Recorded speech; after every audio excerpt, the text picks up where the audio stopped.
ამბები სამეგრელოს შუაგულიდან.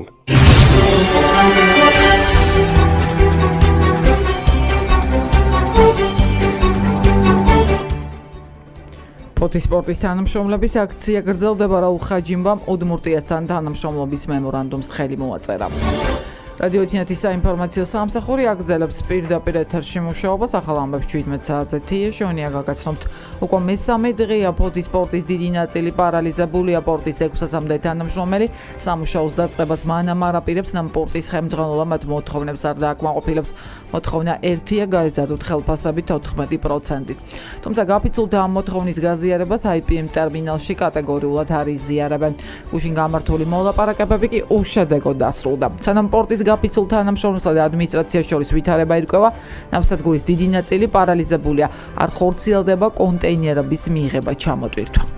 აფხაზეთის ავტონომიური რესპუბლიკის უმაღლესი საბჭო შეშფოთებას გამოთქვამს ოკუპირებული აფხაზეთის ტერიტორიაზე მოსახლეობისადმი დისკრიმინაციული დამოკიდებულების გამო, რომელსაც გალის რაიონის სოფელ ბარღების მკვიდრის 13 წლის მოზარდის ცავა სიცოცხლე ემსხვერპლა.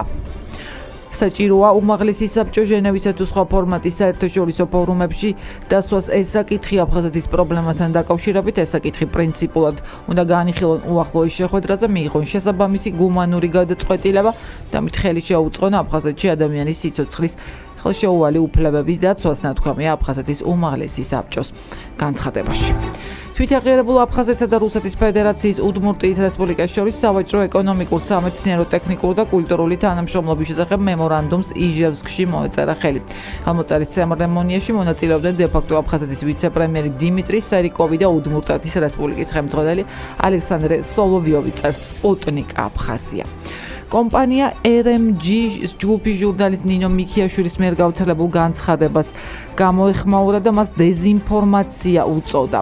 განცხადებაში მითითებულია ასევე ისიც, რომ ყაჩაღიანის ბორცვზე სრულად სხვა ტერიტორიაზე მოხდა კომპლექსური სამუშაოები. კიდევ ერთხელ გამმარტავს, რომ არქეოლოგიური სამუშაოები კანონისა და წესების სრული დაცვით ხორციელდებოდა.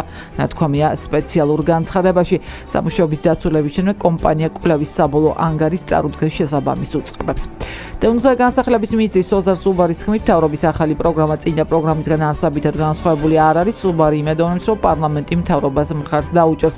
იმედი მაქვს აბსოლუტური მხარდაჭერის პარლამენტის მხრიდან, რაც შეეხება მთავრობის პროგრამას, ის არსაბითად იგივეა, რაც შეეხება ჩვენი სამის წოს გეგმას, ის მთლიანად ადამიანზე იქნება ორიენტირებული. ევროკავშირის სადამკვირვებლო მისიის ზუგდიდის საველე ოფისმა გალერეაში ევროკავშირის დღეების ფარგლებში ფოტო გამოფენა გაიცანით. ევროკავშირის მონიტორები გამართა. წარმოდგენილი ფოტოები სადამკვირვებლო მისიის საქმიანობას ასახავდა. როგორც ცნობილია, ევროკავშირს სულ აქვს 3 ოფისი: გორში, ზუგდიდსა და მცხეთაში, ხოლო სათა ოფისი თბილისში.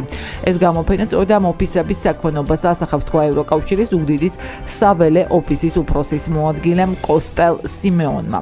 ბათუმში კი სასტუმრო შერატონში ხოლ დასაქმების ფორუმი 2015 გაიმართება. იქ მისული სტუდენტები იმ კომპანიებს შეხვდებიან, რომლებიც დასაქმების ბაზარზე წამყვან ორგანიზაციებს წარმოადგენენ. სტუდენტებთან შესახვედრად კონკრეტული ვაკანსიებით მზად იქნებიან.